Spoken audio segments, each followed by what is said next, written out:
Elhadji Dia ñu gën koo xamee sous le nom de Red Black membre collectivité du peuple ex rappel à l'ordre ñu nar a waxtaan bu yaatu jëmale ko si li nga xamante ne moo daal di xew ci réew mi si jamono ji Red Black maa ngi lay nuyu di la ziar. asalaamaaleykum Ndeye Fatou, tout le plaisir est pour moi vraiment de venir répondre à cette invitation qui est devenue une tradition tous les mardis.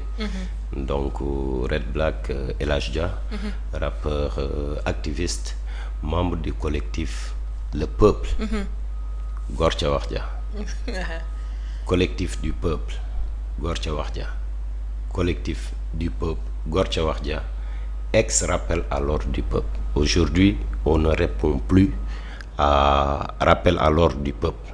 Tuddatuñu rappel à l'ordre du peuple.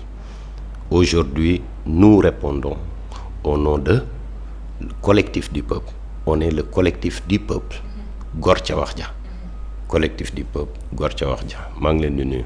ñu ngi lay fay bu baax a baax nga am mbégte di partager moom plateau bi moom Red Black nekk membre ci li nga xamante ne mooy collectif du peuple Gor ca wax ja nar a waxtaanee li nga xamante ne moo daal di xew ci réew mi waaye waxtaan bi tey dañ koy daal di dooree jëmale ko si li nga xamante ne souligné na ko mu nekk lu am solo loo xamante ni dafa war a daal di leer ci bopp sénégalais. Red Black mun nga ñëw indi lan moo waral ngeen ne répondre tout wuyoo toolee woon ci li nga xamante ne mooy rappel à l'ordre mais da ngeen di wuyoo ci collectif du peuple jëmale ko si nga xamante ne mooy Gor ca wax ja lan moo waral changement boobu.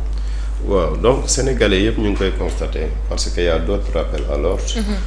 Et en fait on a été victime de plusieurs attaques malgré celui qui a créé rappel à l'ordre. On est ensemble, il s'appelle Kopa Penal Gang, benn Saba benn Bohaba, donc Mamadou Cissé di Kopa. Respect bro.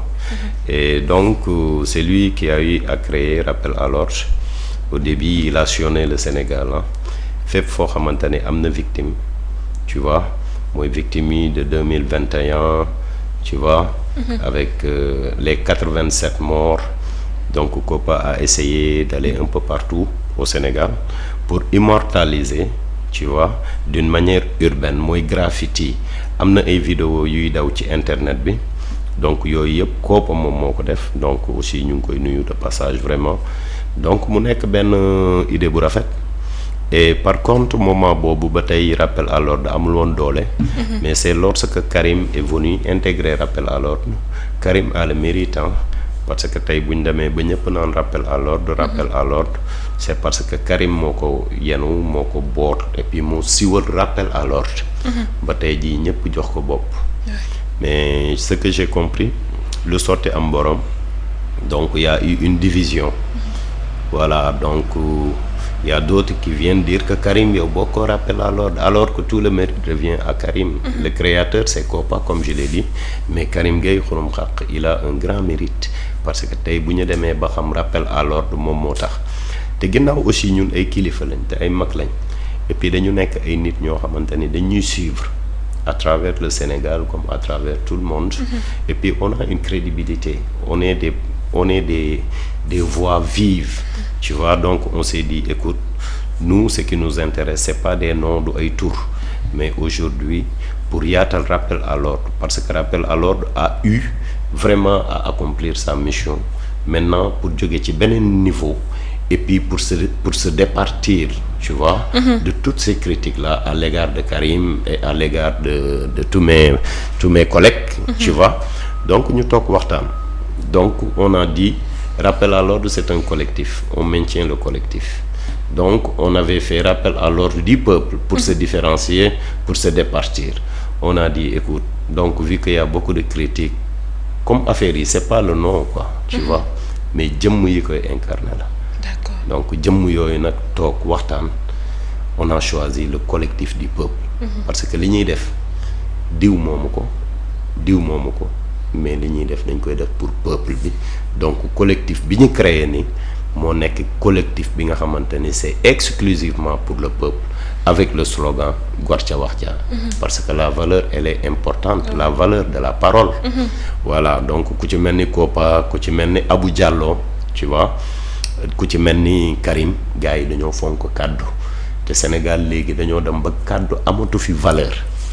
Ñun donc dañoo ñëw aujourd'hui vu cette perte de vitesse bi nga xamante ni ñu ngi koy dund waaye politique yi aussi surtout ñi nga xamante ne nii tey jii dafa am lu ñu waxante woon ak askan bi ba askan bi fal leen. donc bu ñu ñëwee ñun suñu rôle mooy di leen fàttali suñu rôle mooy di leen teg ci yoon bu fekkee dañoo bëgg a dëngal à chaque fois pour que vraiment la parole soit respectée au Sénégal. Ouais. Donc raison pour laquelle donc en définitive ñu conclure ne dorénavant on ne parle plus de rappel à l'ordre. Tu vois turu tubaab la sax. déjà kenn moomu ko dans la mesure où. kooku mi nga xamante ni moom moo créé mouvement boobu. au départ c'était un mouvement mais c'est Karim qui a fait de rappel à l'ordre un collectif mu nekkat encore beneen mérite. donc c'était un mouvement au départ mais aujourd'hui on tend vraiment à être à l'image du M23. donc le collectif du peuple aujourd'hui c'est un collectif qui regroupe tous les mouvements de revendication sociale certainement et tout ce qui est parti politique yaa ngi comprendre ñi nga xamante ni lenn moo leen ñor dañuy xeex pour seen réew. donc ñooñu la ñu dajale et on invite aussi képp kuy sénégalais yor carte d'identité du Sénégal nga ñëw nga intégrer le collectif du peuple parce que ñaari collectif moo am. ça c'est le duel. ban ak ban. Il y a le collectif du pouvoir. D'accord. mooy waa Terra Meeting. ça c'est le collectif du pouvoir. nous on est le collectif du peuple. D'accord. On est la voix du peuple.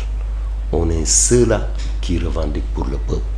On est ceux-là qui, à la limite, on nous avait fait des promesses. Nous réclamons les promesses que le collectif du pouvoir nous avait fait quoi.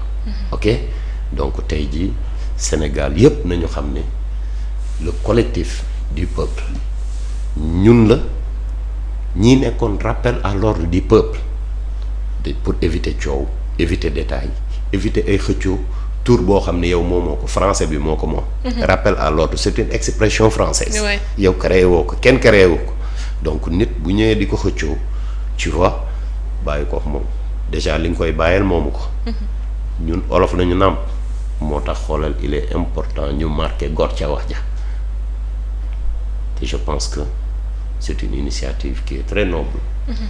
te on invite tout le monde nekkuñu fi pour xëccoo man la du yow mais nañu bàyyi peuple bi dans sa majorité dans son intégrité ñoom ñooy juger ñoom ñooy àtte man bëgguma doon président.